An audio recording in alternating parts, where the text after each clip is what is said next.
Em março de 2021, um único navio conseguia fazer algo que parecia impossível. Ele travou todas as rotas marítimas mais importantes do planeta. E em poucas horas, centenas de embarcações ficaram presas. Petróleo deixou de chegar ao seu destino, mercadorias ficaram atrasadas, empresas começaram a perder milhões de dólares todos os dias. Tudo por causa de um único erro. Mas como que o navio conseguiu parar um comércio mundial? E por que foi tão difícil removê-lo? Hoje você vai entender a história de Ever Given, um gigante que colocou o mundo à espera. Quando muita gente vê a foto de Ever Given atravessado no canal, pensa que é apenas um fato engraçado. Mas aí que você está totalmente contrariado. Afinal, é só um navio encalhado. Totalmente errado. Porque o canal de Suez não é apenas um qualquer canal. Ele é uma das rotas mais importantes do planeta Terra. Cerca de 12% do comércio marítimo passa por lá. E quando ele para, o mundo inteiro sente. E para entender o tamanho do problema, vamos entender o canal de Suez. Localizado no Egito, ele conecta o Mar Mediterrâneo com o Mar Vermelho. Antes ele existia, os navios contornavam toda a África.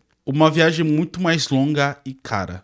O canal mudou completamente o mercado mundial. Hoje ele é uma espécie de atalho gigantesco para os navios. Todos os anos passam bilhões de toneladas dentro daquele atalho. Petróleo, eletrônico, automóveis, alimentos, quase tudo o que você imagina. Agora imagina você bloquear esta rota. Foi exatamente isso o que aconteceu. O Ever Given não era um navio comum. Ele mede aproximadamente 400 metros de comprimento, quase o tamanho de 4 campos de futebol alinhados. Sua capacidade ela é gigantesca. Ele consegue transportar mais de 20 mil containers ao mesmo tempo. Empilhados, esses containers formam uma verdadeira muralha de metal. E justamente por causa do seu tamanho, controlar esse navio ele não é tão simples, principalmente em locais estreitos, como o canal de Suez.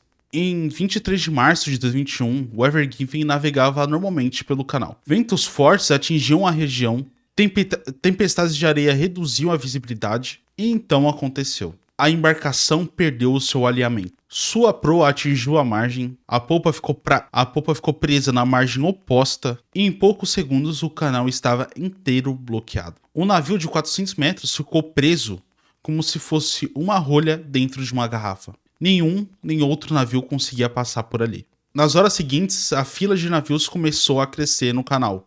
10 navios, 50, 100, 200. Mais de 400 embarcações acabaram ficando presas. Algumas esperavam, outras decidiram dar o contorno pela África. Uma viagem que adicionava milhares de quilômetros ao percurso. Enquanto isso, o prejuízo só aumentava. Estimativas apontavam que ali era milhares de dólares sendo totalmente queimados.